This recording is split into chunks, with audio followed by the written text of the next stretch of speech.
असां त सरकार जी इन लापरवाही कोताही जी इंतहाई मज़म्मत था कयूं त हिकिड़ी वॾी शर्म जोगी ॻाल्हि आहे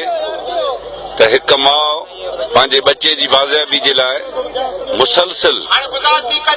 एहतजाज पई करे, जदोजहद पई करे, जेके 8 महीना गुज़री चुका आहिनि, पर हितां जा चूंडियल नुमाइंदा, हितां जी सरकार कंहिं बि क़िस्म जो हिन वक़्तु तहरुक न वरितो आहे।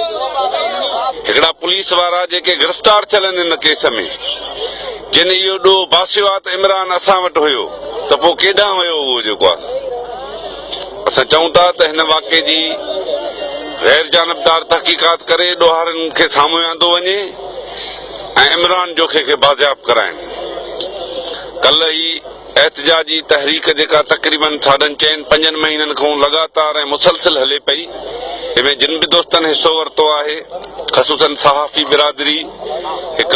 अमड़ जी दाह खे जेको आहे सो वर्नायो आहे। आउं उनखे जस ॾियां थो, उनजी साराह कयां थो त हुन हिक न्याणीअ खे इंसाफ़ ॾियारण जे लाइ मुसलसिल आवाज़ बुलंद कनि पिया। जीअं क़ौमी महाज़ अवां सां पहिरें ॾींहं खां वठी हिन जदोजहद में गॾु आहे ऐं असां DPO खे बि चऊं था, जेको कंहिं क़दुरु हिकिड़ो शरीफ़ माण्हू बि आहे ऐं पंहिंजो ख़ानदानी माण्हू आहे, उहो हिन कास जी मुकमिल तहक़ीक़ात करे ॾोहारी असांखे कढी ॾे, न त ही जेका हलचल शुरू थी आहे इहा हाणे ख़ामोश न थींदी।